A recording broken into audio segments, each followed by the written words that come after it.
Howdy, folks. My name is Josh King. Welcome to Podcast Talks, where we look to an old book to help us live as new men. Podcast Talks is a ministry both of and for Meridian Church. So if you're not from around here, that's okay. Come on in. Glad you're here. Stick around.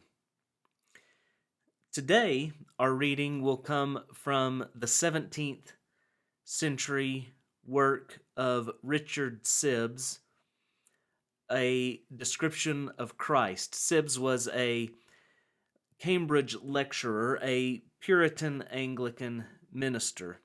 His most well-known title is undoubtedly The Bruised Reed. It was a collection of sermons on Matthew 12:20, which says, "A bruised reed he will not break, a smoldering wick he will not quench until he brings justice to victory." Well, I want to read from a lesser-known work, but it is a companion to that, A Description of Christ. Matthew 12:20 is part of a larger quotation of Isaiah 42, 1 through 3. Here it is in full, as given in Matthew 12:18 through 21. "Behold my servant whom I have chosen, my beloved with whom my soul is well pleased. I will put my spirit upon him, and he will proclaim justice to the Gentiles. He will not quarrel or cry aloud, nor will anyone hear his voice in the streets. A bruised reed he will not break, and a smoldering wick he will not quench, until he brings justice to victory. And in his name the Gentiles will hope."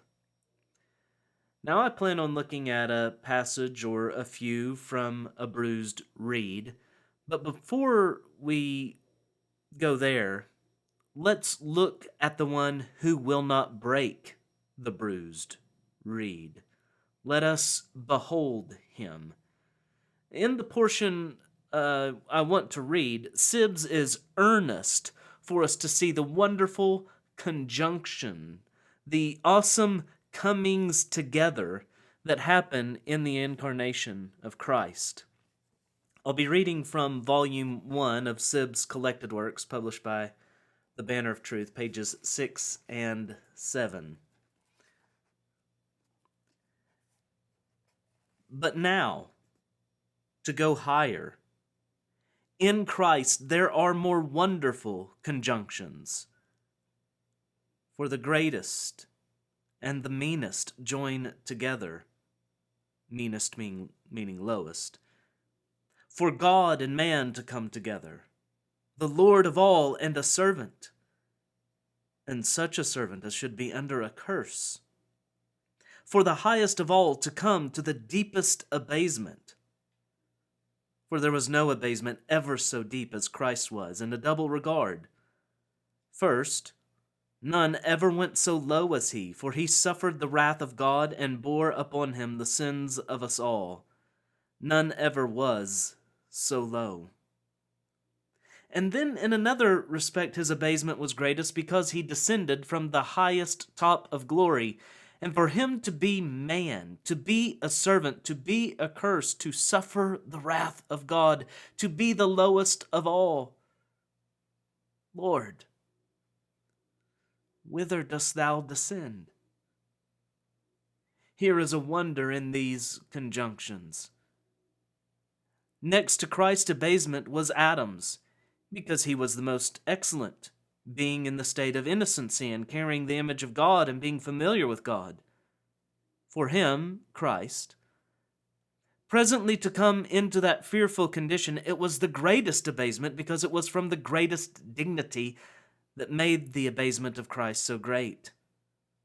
For lordship to submit to service, for God to be man, the blessed God to become a curse, here is a matter of wonder indeed. One detriment of the religious calendar is that certain truths, which ought to be celebrated year-round, are relegated to a certain season. Even worse is that a truth, the incarnation of Christ, that we should associate with Christ's life, his death, his resurrection, his ascension, his session, and his return is limited in our minds to his birth.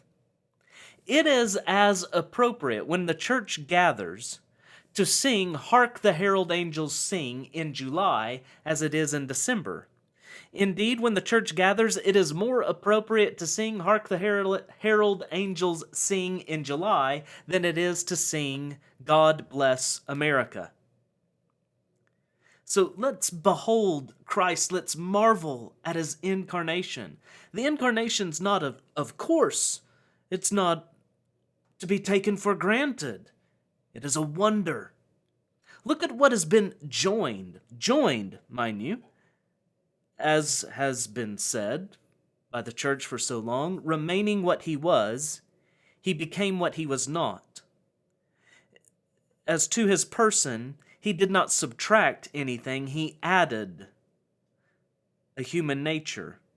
He is truly God and truly man, and conjunction. There's a conjunction of those things. Truly God, truly man.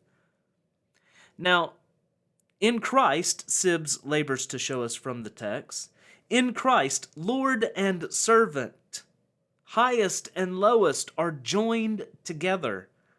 Jesus stood infinitely higher than Adam and stooped infinitely lower. He, to whom all obedience was owed, became a servant so that he might be our righteousness and bear our sins. Because of the conjunction that has happened in Christ, because of the conjunction of God and man in Christ, God and man are rejoined in fellowship. John Piper has said something like the incarnation was preparation for propitiation. Or James Denny, the New Testament knows nothing of an incarnation which can be defined apart from its relation to the atonement. The incarnation of the highest was so that he might go lowest. The doctrine of the humiliation of Christ begins with the incarnation for the purpose of going to the cross. In the incarnation, God and man are joined in one person that many persons may be rejoined to God in fellowship. The incarnation is essential for redemption, and it testifies not simply to who Christ was, but who he now forever is. He is forever the God-man. The incarnation has been a thing year-round for over 2,000 years, and it will continue to be a marvel and wonder for all eternity.